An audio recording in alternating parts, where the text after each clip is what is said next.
Hi guys, so today I'm basically doing the floor in the bathroom. I'm going to try and get all the tiles cut and hopefully laid by the end of the day. So I can come back in here either tomorrow or Monday and grout all of the floor tiles so I can get the door installed straight after. And then I've just got to wait for the bath to turn up and me to design and build the actual unit that I'm going to have here with the basin and the boxing with the unit behind the toilet here as well. So once I've done them, this bathroom will be finished, but that's going to be for a while yet. I've got to obviously wait for the bath, which is going to be, they say a couple of weeks, but it's Slovakia, so it could be 6 weeks, it could be more, so we'll see. But yeah, so I'm just going to try and smash out this bathroom floor today, try and get it done. I've got a job to go on to after this, say job. My girlfriend Fred's grandfather has got another apartment, so I'm going to be doing that one as well. So I need to get into that. Well, I want to get into that pretty soon, partly because they will be paying me for it, so I could do with the money because I've spent a lot on this apartment. But with that being said, I'm going to crack on. See you guys on the flip side.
The reason why I do that is so when these tiles go flat and you try and bring them together, sometimes the tile adhesive is getting in between the joints and it's not letting the actual tiles push nice and tight because it's only a 1.5mm spacer on these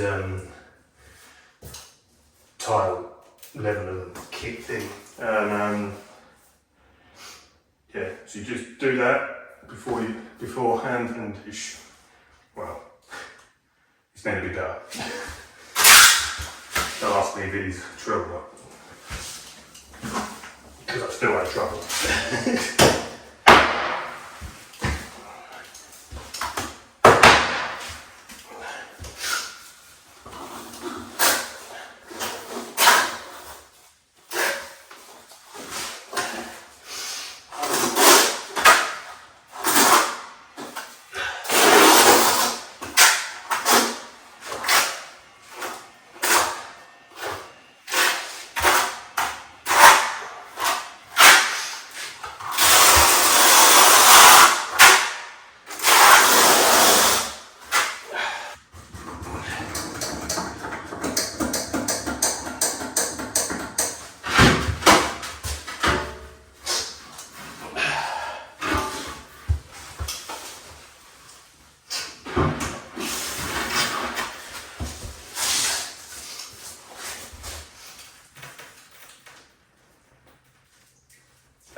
Well, that's me done for the day. So if you enjoyed, give us a like, hit the share button, and yeah, subscribe. See you guys in the next one. Hope you have a good one.